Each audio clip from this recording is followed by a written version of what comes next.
I always look at the pivot. What was the pivotal moment? Sometimes you have to have that defining experience. You're going along, especially if you're going along for 5, 10, 15, 20 years in a particular profession.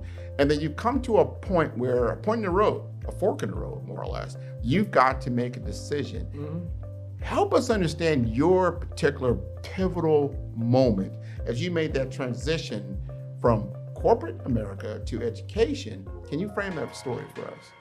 Let's go.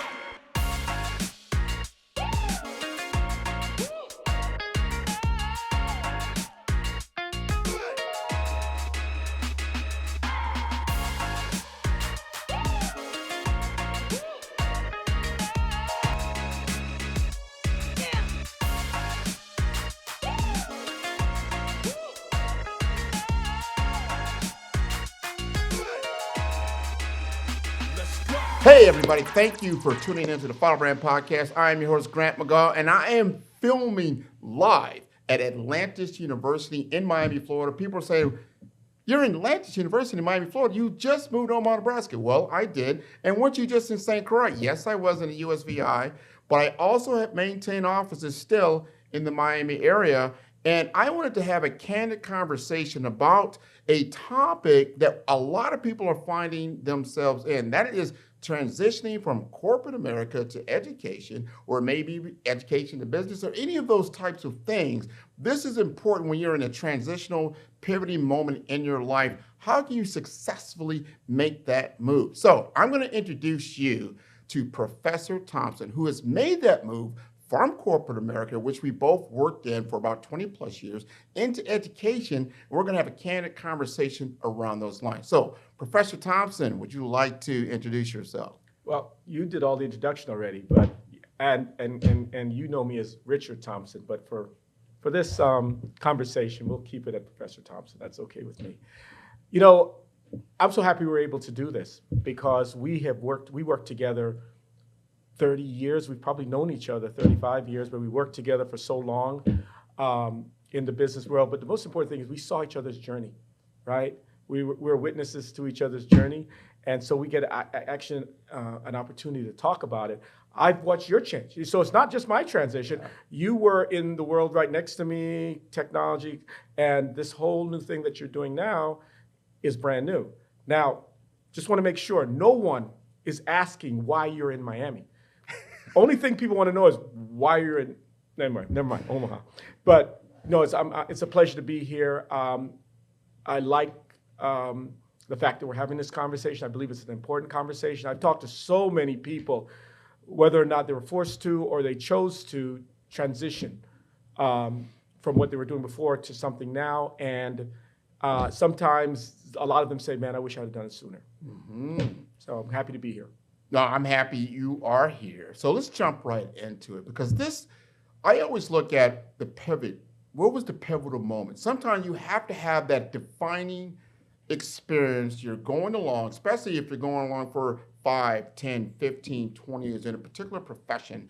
And then you come to a point in the road, a fork in the road, more or less. You've got to make a decision. Mm-hmm. Help us understand your particular pivotal moment as you made that transition from corporate America to education. Can you frame that story for us? You know, I'm sure everybody's story is different. I'll share mine. I'll give a little backstory just so that you understand. I always say that I was lucky enough. I was born in Jamaica, and I grew up in the Bahamas, and after college, I moved to Miami. So I've only lived places where people come to vacation, right? So I've lived my whole life seeing happy people enjoying themselves, having a good time. And I come from the world of hospitality, where it's your job to make people feel well. Why do you do that? So they come back, because people have choices, right? So I came to the United States and I worked in corporate America, and I loved it. I was successful at it.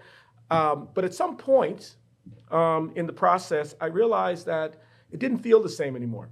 And the reason it didn't feel the same anymore, I went in front of customers, right?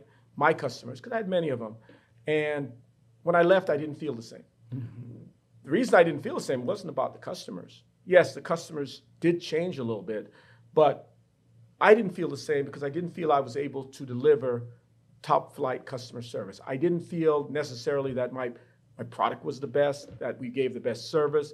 See, what happens when I first started in business, that's what my company strived to do, right? When we were AT&T, when I used to walk into a customer at AT&T, and they used to say, you don't have to, first part of a presentation, you say, who am I? You've done that before. Yeah, Every business person has done that. They walk into a room and they say, this is who I am, we're AT&T.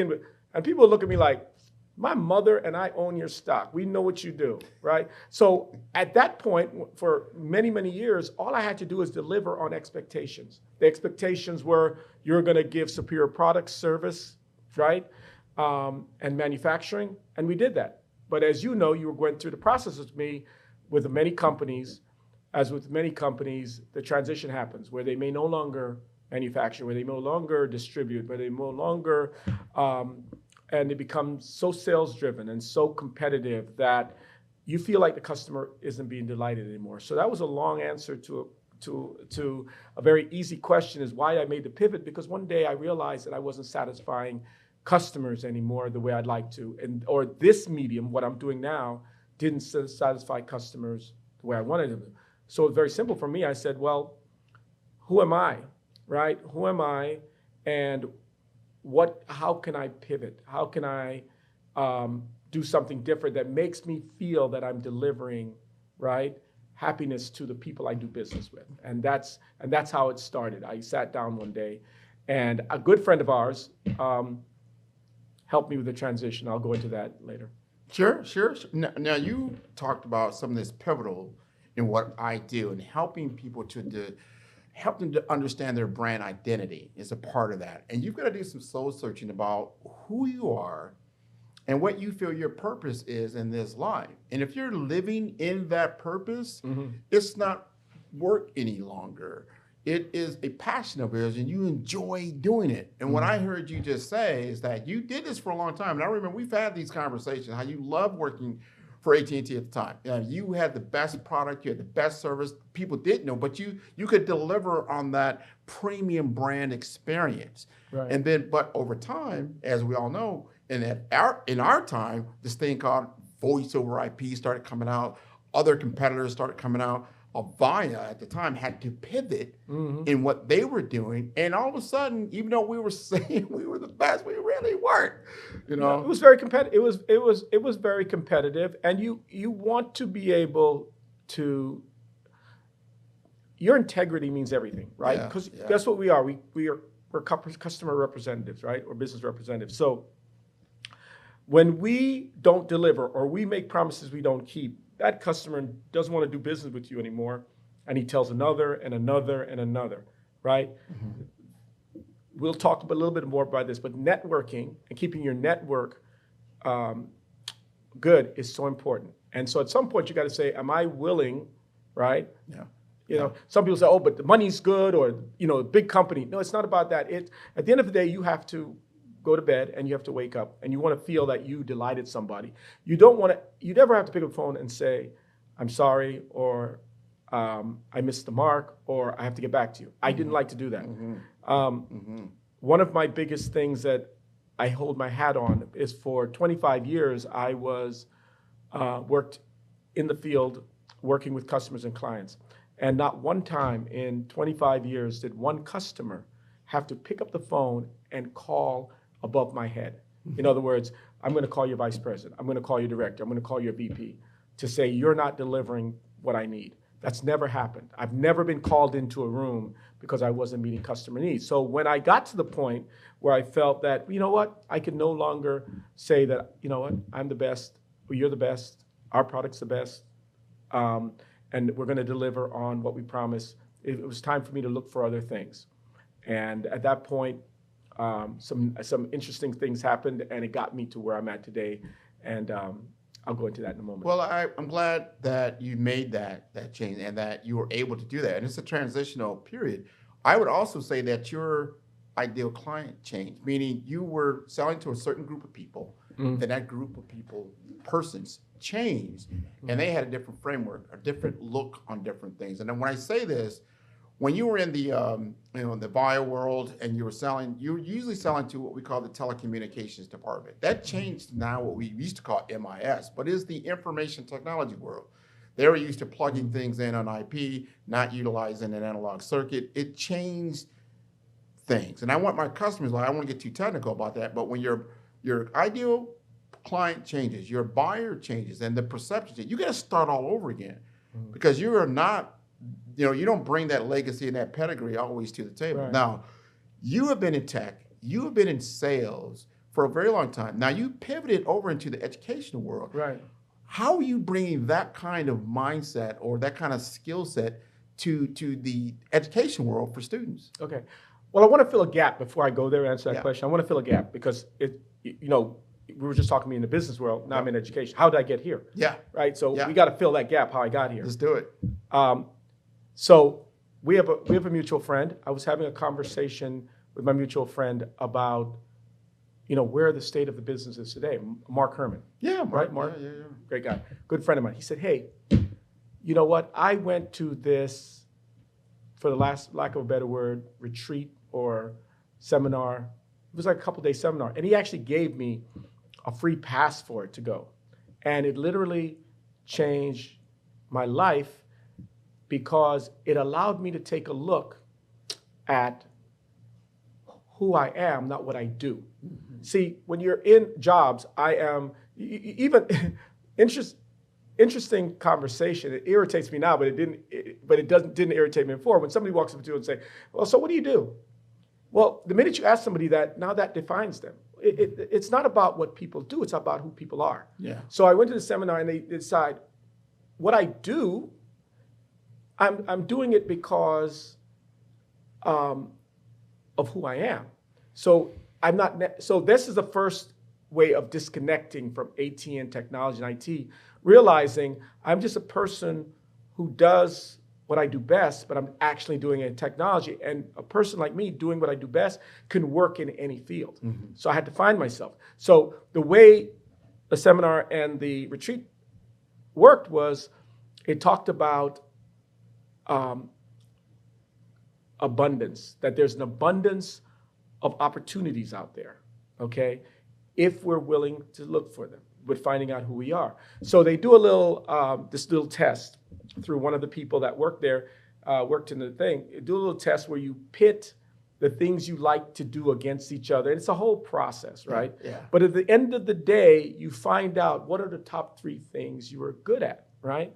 And then when you find out, just the same thing we've talked about before, what is our purpose? What are we good at? What our interests are? Whatever that is, that's towards getting you to find out who your purpose is. So I found out that really, for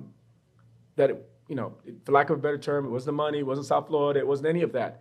What it is I like to help people grow.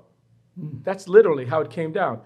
It's a process of elimination, a whole complicated thing. I like to help people grow. And that's why I love business so more, because I went into business, I really wanted, when I went into a brand new company and had to talk to them about their technology or their roadmap to getting best customer service or getting clients, right? I was into it because I wanted them to get better customers and better things. So I wanted them to grow, help people grow. And while I was in that transition to that, for about a couple of years, I started doing business development for small businesses, right? And when I was doing the business development and helping them, I was sitting there and I realized because of and again, thank you, AT&T and Lucent and Avaya, they gave me some amazing tools in terms of, we were always going to training. We didn't realize how much of a high-level training we were getting in terms of, because we were dealing with high-level customers. Yeah. High level. If I mention some of the names that we interface with, they're some of the largest accounts in South Florida. Across America. In South Florida. Those are the conversations we're having. But mid-sized companies and smaller companies, they don't get that. So while I'm having this conversation, these people were amazed at some of the information I was getting. So all of a sudden, I'm teaching them. I'm not doing it for them. I'm teaching them how to do best customer service, the importance of data mining or internet or research, doing marketing research. And they're like, whoa, we didn't think about it. It's like, wait a minute, you're in business and you don't think about it. So I said, man, I enjoy teaching what I've learned over this period of time, right? Yeah. And like clockwork, I got a call from another friend of ours, which is here at Atlantis University, was Dr. Stewart, Dr. Bert Stewart. So she called, and she actually just asked me if I knew someone that would be interested in teaching. And I said, yeah, I gave her the name of someone in IT. And then she came back again and said, what about business? And Sherry was sitting there while I was, because I turned to her, do you know somebody to, she said, why don't you do it? You got a master's degree. I totally forgot I had a master's degree because and I said, you know what? I've transitioned out of, technology, and you know what? I love this. So I would love to do it. And this day one, I was energized because again, I'm helping people grow. That's what I found is my core. Yeah. Helping businesses and people to grow. That is where I get my motivation from. So I'm doing it at the college level, right? I'm loving it. And I said, and then the kids are coming in, the young adults are coming in. I'm saying, man, I really wish we can reach them sooner. And lo and behold, I get a call from Broward County Public Schools, and they said, hey, you know what?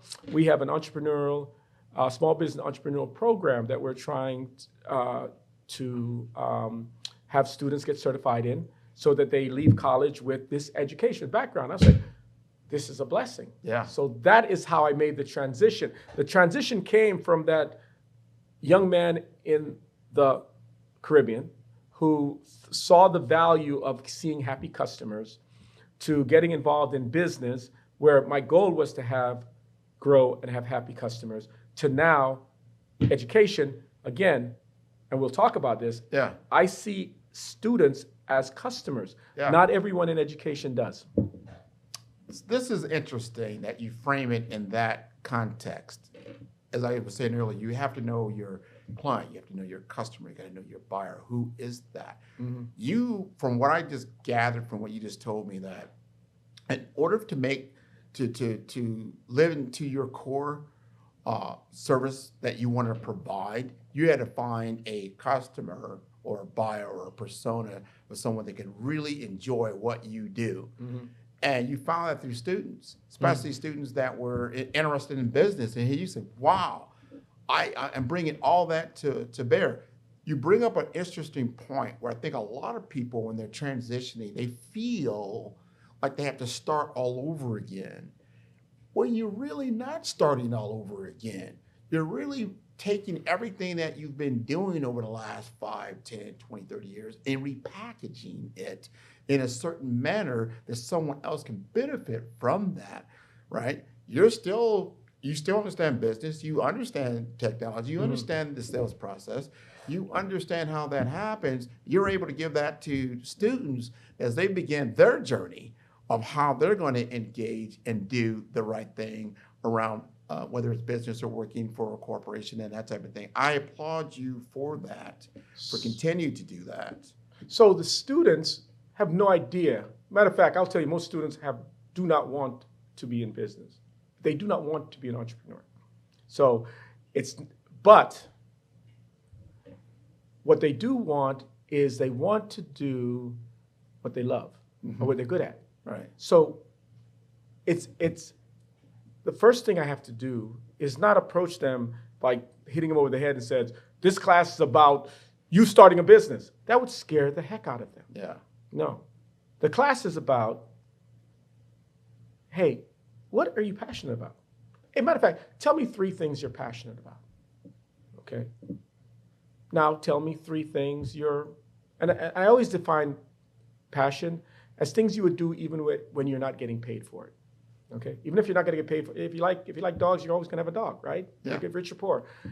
Then I say, okay, and then I say, tell me the things you're good at, and I tell the kids, what you're good at is what people tell you you're good at. People always tell you, hey, Grant, Mr. McGaugh, you're good at fishing, or you're good at being cooking, especially when you're cooking the fried fish, right? I'm saying, but what you're good at, right? So tell me 3 things and the last thing is, what are your interests on? And I define that by telling them that what you're interested in is things you have never done before, but you have interest in.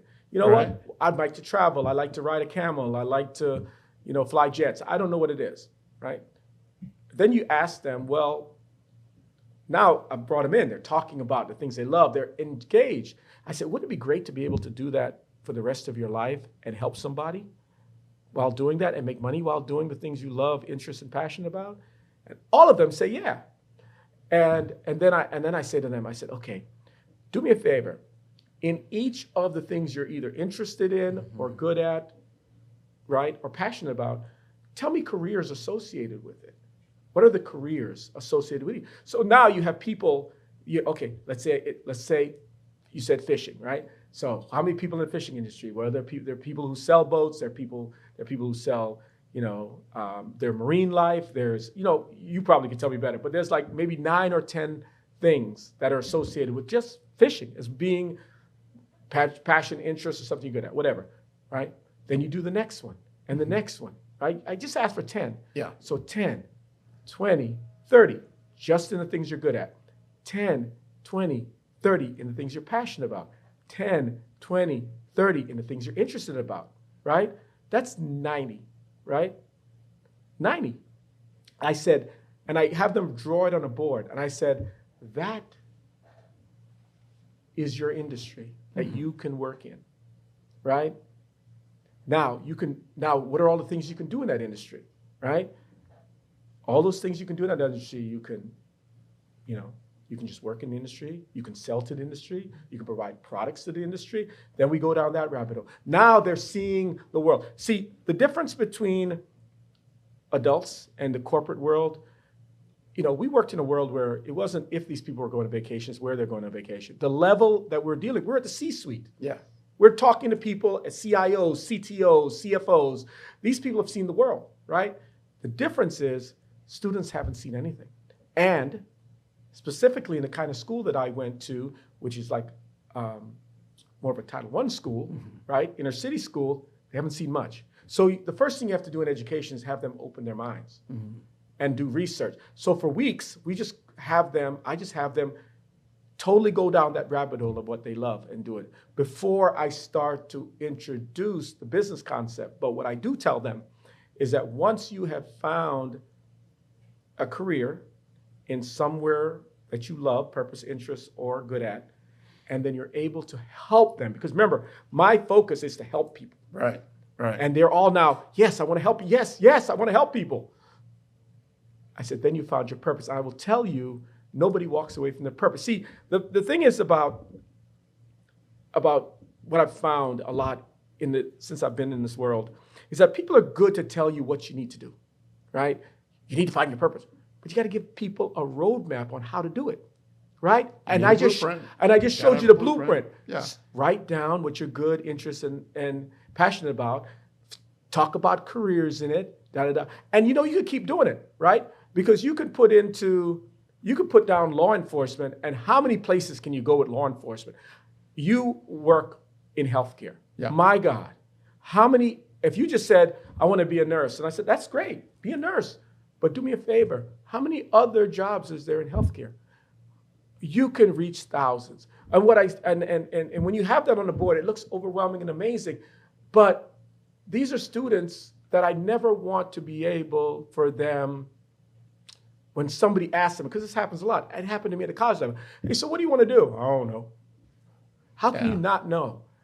But if you've gone down the road, you say, why do you want to go into medical? Well, they have all these careers, they have all these trends, they have all these things going on. And what kind of things are you going to do in that? Well, I can do this and I can do it, because they've researched it, right? Well, if I could jump in, what I've heard you say, just put it into context, is that you first, especially when you first engage with students, is you help them find clarity, focus, and then their own purpose is not given to them they defined what it is that they really want to go into, because you're going to invest time and money into your education to eventually be able to provide for yourself, for whether you're going to a career or if you're going to business for yourself. You've got to have those basics. What I really like what you just stated is that I'm not going to just tell you what, you might come up with some ideas, or you may have an idea of what you want to do, right?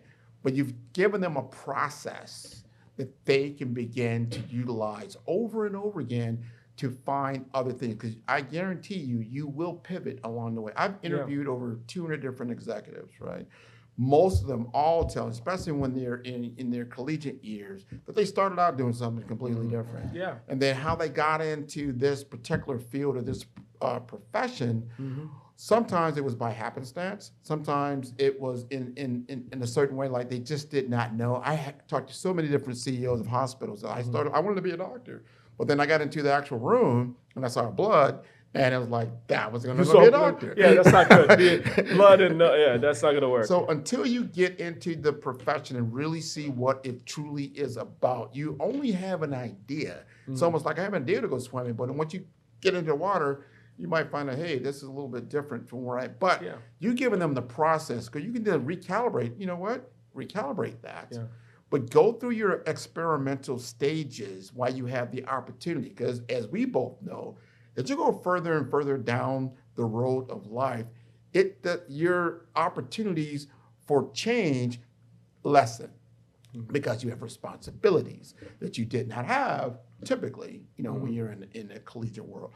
I want you to help us understand, as you pivoted, and then you had to make that transition within yourself, the struggles and challenges that you came across, like, wow, this is different. But then you had to get your rhythm with it. You had to find your balance with it. Talk to us about that. Yeah, so the first thing, and again, all of this is transitioning from one area that I did well into another area.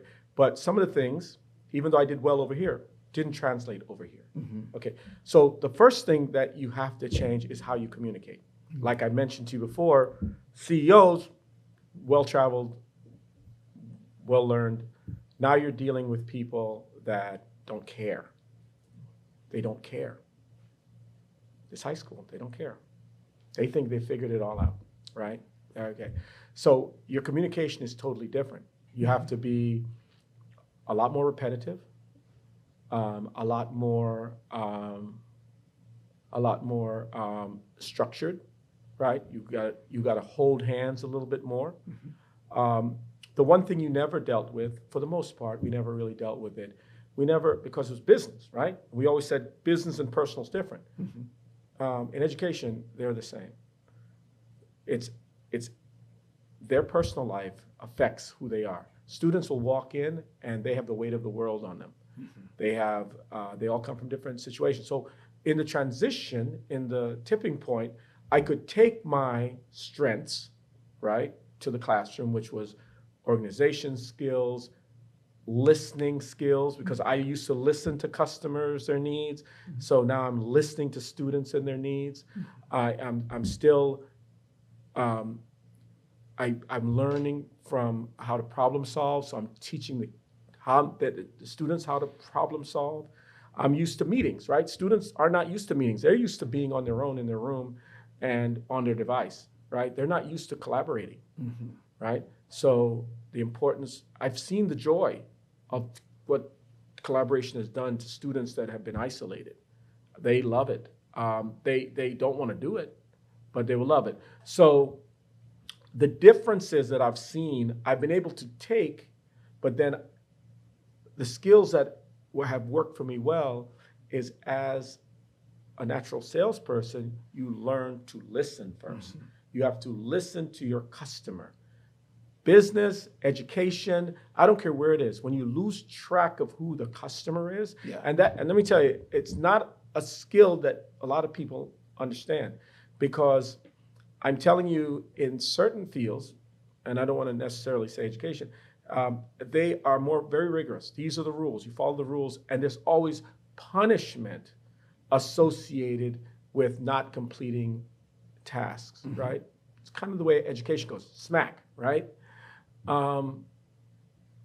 in the world where we come from, we can't, if I build a great restaurant, a great Jamaican restaurant, curry goat, curry chicken, oxtail, rice and peas, and I put it in the middle of Cayocho in Little Havana and nobody comes in, what am I going to yell at the customers? I can't yell at customers, right? I'm not motivating them. I haven't put the restaurant in the right place. I should have put it in Lauderhill with the other 30,000 of them that are there, or in another part, or Pembroke Pines. You have to know your customer. And so that has helped me well. And so what we do is we motivate customers to buy from us. That's what we've always done, right? Yeah. Yeah. How do I become that valued asset to that customer, right? And so that's what I'm trying to establish with students. Know them, and how can I be that trusted advisor? Remember that word we use? Oh, yeah, still do. Trusted advisor. So we continue to say, so it doesn't matter, that transition. So what I'm saying is nobody has to be fearful as they transition. You take what you know and what you've learned. Those years of experience mean something. Yeah. And you don't understand, if you just are willing to take a leap of faith, your skills that you've learned over 20, 25, 30 years will transition. It will transition, right? You don't just go through the world and learn all this stuff and it doesn't transition. You just have to be patient and say, wait, it will transition, but how do I deliver it in this space? Because you deliver it Well, differently. you brought up something earlier that I think I would encourage our audience to truly do. First, sometimes you have to have a pivotal moment or a linchpin to get you to that next level, or at least get your mind start thinking differently. Mm-hmm. For you, that was that seminar. You took the advice, you went to that webinar, you started to think differently, you started to look at the possibilities of doing something different. We all need assistance and we all need help. We can't always do it by ourselves. So you seek out certain individuals that have expertise in certain areas that you do not, because they're further down the road, that can help you in that transition. Me and you talked to your best friend, now my mutual friend. Hey, how can my skill sets transition to another point in time in my life if I start doing it early? That's another thing. You don't want to get into the situation where you have to do something now. Sometimes you go through a layoff. You got to do something now. Something happens. In my particular case, I started to look for what I have now for 5-star BDM 5 years before because I went through a layoff in 2019, 22, right before the pandemic. And I did get another job and that type of thing, but I started to realize if I don't begin to develop a way of supporting and sustaining myself through my own business skills, it's going to get harder and harder for me down the line.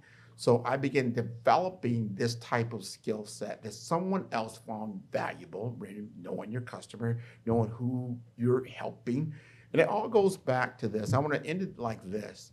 You've got to know your story, and you got to know who would benefit from the story that you have lived. Yep. If you can do that, you can start making transitions, and knowing these transitions don't have to be within a day, a week, a month. It can be over time. Yeah. That you do that. So before we conclude, because we're getting toward the end of our time on the podcast, I want you to frame that story. We've talked about your transition. We've talked about your true client right now, which is the students that you serve. If you had to look back in time when you were a student, when you were going to University of Florida, and the teaching that you got and the understanding you got, and then what the understanding that you're giving now to your students, how is that different, and how do you think it's going to be beneficial for them going forward? If I had to, the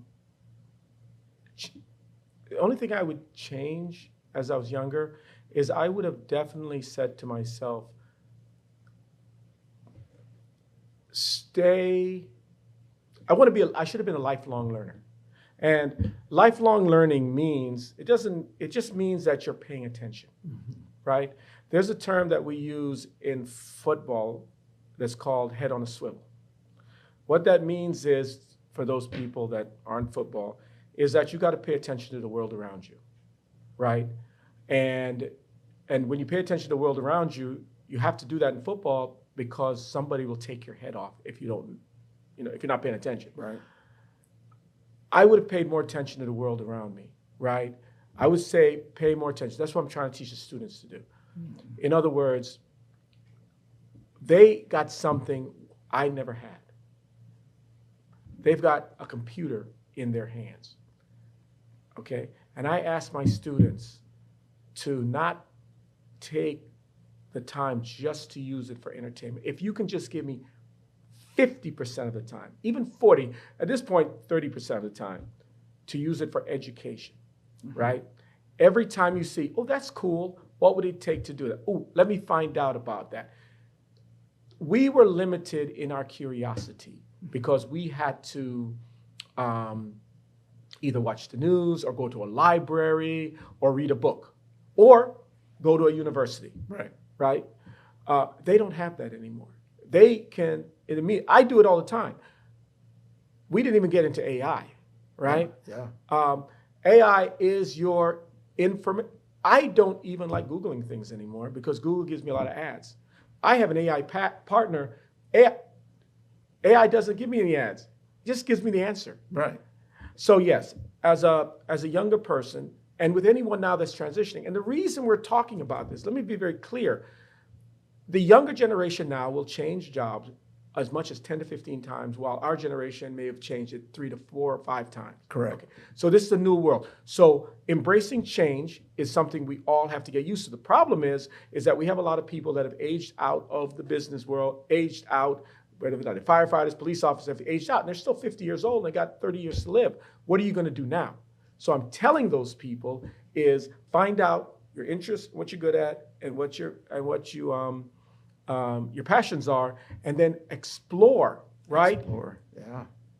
Educate yourself on those industries, and you will find, no matter what career you had before, there is something in your background that you've learned, that you've trained over all, that's those 40, 50 years you weren't done for waste. Somebody wants those skills. I am a testament to say, you don't take it for granted. People understand that. I have a good friend. He's just transitioned to, he was in law enforcement, and he transitioned to have his own training on trafficking, right? And let me tell you, he's passionate about it, but I thought I knew. I didn't know this stuff. I listened to him, I'm like, wow, I didn't know that.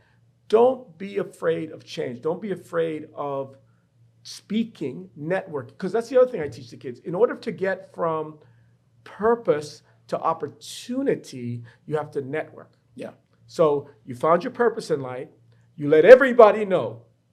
So right now to transition, if everybody doesn't know, don't transition until everybody knows what you're looking for, right? You're the king of LinkedIn. Let people know. Everybody conversation. This is what I want to do next, right? That's networking. Letting the people know what you want to do next. Boy, people remember that. That makes you memorable. Right. Once you're memorable, opportunities come your way. Hey, you don't have to be present. So yeah, so I would tell the person I knew before, the number one thing, and I tell it to young and old, is have your head on a swivel. Keep your eyes on what's going on out in the world. See which ones hit your purposes. Explore them. You don't just quit a job and go work there. Then you go, whoa, I didn't know this. That happened. That used to happen before. People used to quit a job and go work something. And then 2 weeks into it, I didn't know it was going to be like this. Why didn't you know it was going to be like this? No research. No. You seek it out. You seek it out. Network opportunity. And so when you land, you're in the place where you want to be. And nothing feels better than the place you want to be, right? Yeah. There's a lot of people that start off by saying, this is what I want, right? Yeah. I want this big house, right? And then they say, well, what am I going to do to get what I want? So they do want, do, and then they're being. And then and guess what? They're unhappy. Yeah. Because they started off with, what do I want? What I want. So I'm going to do this to get this. And then you're here. Yeah. I'm telling you to reverse it.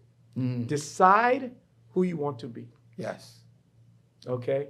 And then you do, right, Yeah. what you need to be this person, and then you'll want for nothing. Yeah, you went for nothing. Those are just natural results that go away. This has been wonderful, Professor Thompson. You can call me Richard now. No. I'll call you Richard now. No. And I do this with all my guests before I let you go. And I always ask in the moment, how did you feel about this interview? No, it felt good. It felt good. I love what you're doing because we are all a brand, right? We're all unique.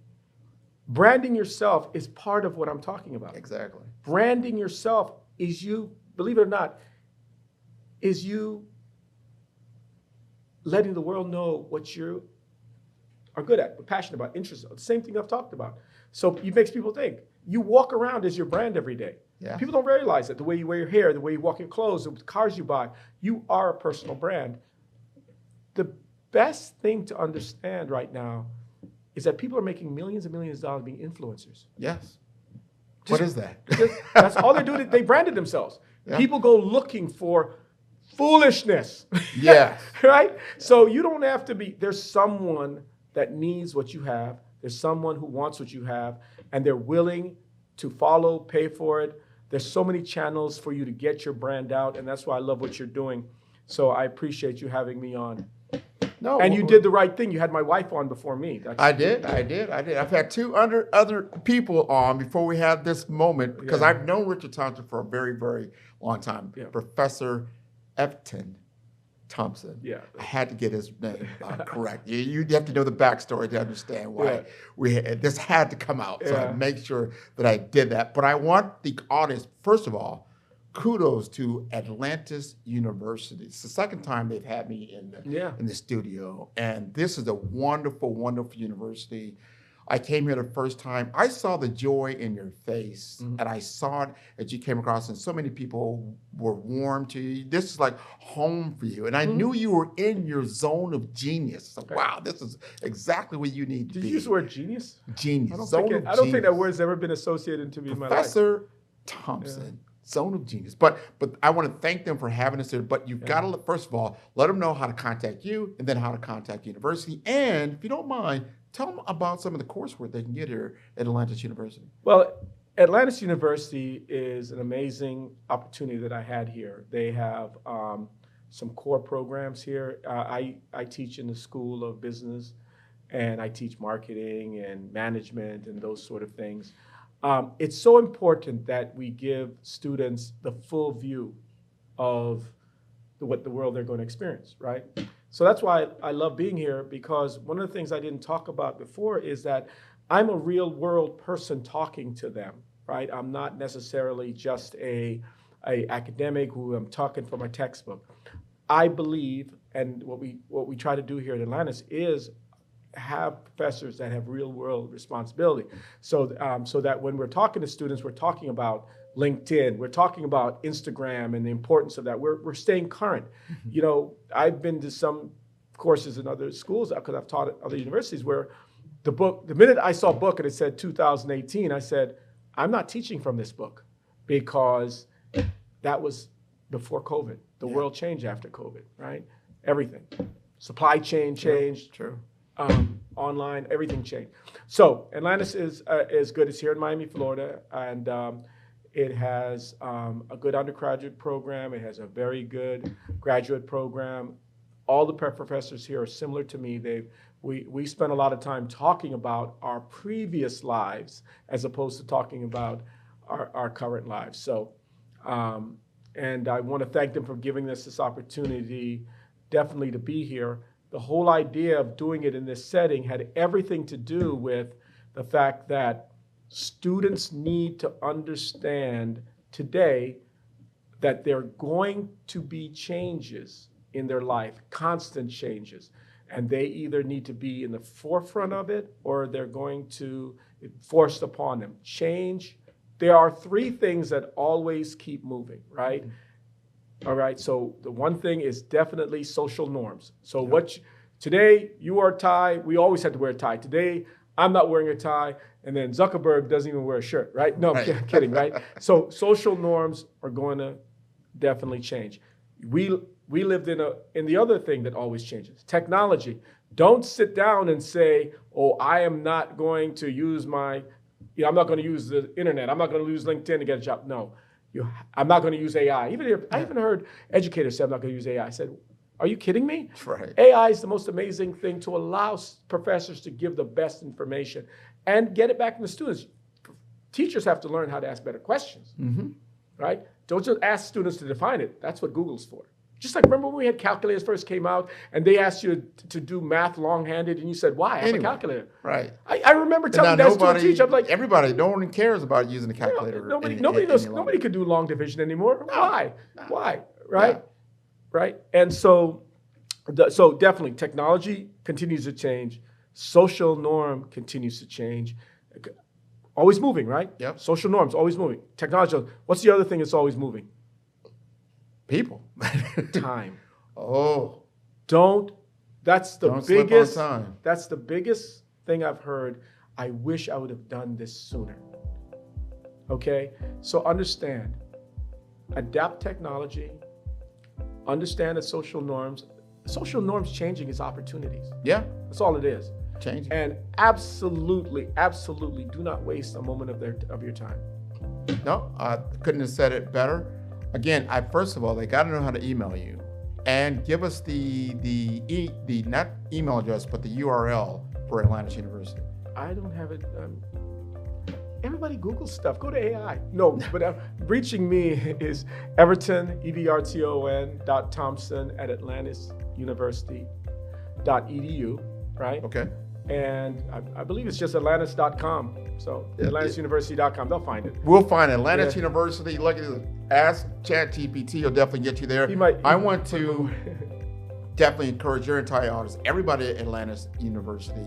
They can come and see all the episodes that follow the brand at 5-star BDM. That is the number 5. That is star. That is B for brand, D for development, M for masters.com. I want to thank you again for being on the show, Professor Everton.